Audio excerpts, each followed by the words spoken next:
আমি খুবই মুগ্ধ হয়ে মাহিন আর ফাতেমার কথা শুনছিলাম এবং আমার মনে হচ্ছিল যে আমাদের জেনারেশনটা যারা আই হেট পলিটিক্স শুনে বড় হয়েছি আমরা আসলে এক ধরনের নিরাশার মধ্যে ডুবে যাচ্ছিলাম এবং আমাকে খুব বলা হতো যে আমার পরিবারে তুমি রাজনীতি করছো কেন, মানে একটা শিক্ষিত ভদ্র পরিবার থেকে আসা মেয়ে তুমি রাজনীতি করছো কেন, রাজনীতি আসলে কারা করে। আমি এই জেনারেশনকে দেখে আমার মনে হচ্ছে আমি ভুল করিনি, আমি সঠিক পথেই আছি। এবং ডেফিনেটলি অভ্যুত্থান শেষ হয়ে যাবে এটা ভাবছে কেন, ভাবছে কে? আমরা ভাবছি না, মানে অ্যাটলিস্ট আমি মানে আলোচনা মানে আজকেই প্রথম বহু বছর পরে একটা মহাসমাবেশ হলো, সেখানে আজকেই একটা নির্বাচন ফোকাস, যেটা এই গণ অভ্যুত্থানের স্পিরিট তো নির্বাচনের ফোকাস ছিল না, পুরো সিস্টেমের উপর ফোকাস ছিল। সেই জায়গাটা এখানে না আসলে কয়েকটা বিষয় আমার মনে হয় একটু লক্ষ্য করতে হবে। এক হচ্ছে একটি রাজনৈতিক দল, নির্বাচনমুখী রাজনৈতিক দল, যে রাজনৈতিক দলটি বিভিন্ন সময় নির্বাচনের মধ্যে দিয়েই ক্ষমতায় গেছে এবং যারা বিশ্বাস করে যে রাষ্ট্র কাঠামোটি মেরামত করতে হলে নির্বাচনের দিয়েই সেটা সূচনা হওয়া উচিত, সেটা যদি তারা মনে করে সেই রাজনৈতিক দল সেই বক্তব্য তারা নিশ্চয়ই রাখতে পারে। আমাদের এই গণ অভ্যুত্থানের একটা বড়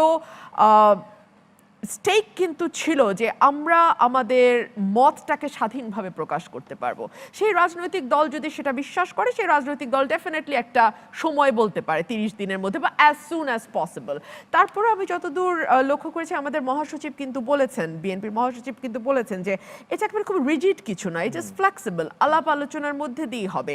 আর রাষ্ট্র মেরামতের যে বিরাট একটি বিষয় আলোচনায় এসছে,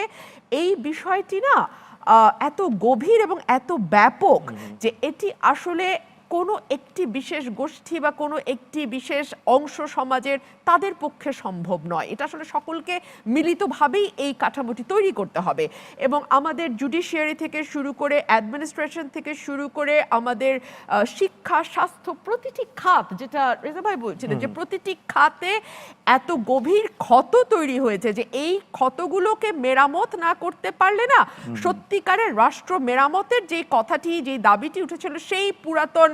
আমাদের নিরাপদ সড়ক চাই আন্দোলন থেকে শুরু করে এই আজকের কোটা সংস্কার এবং পরে বৈষম্য বিরোধী আন্দোলন পর্যন্ত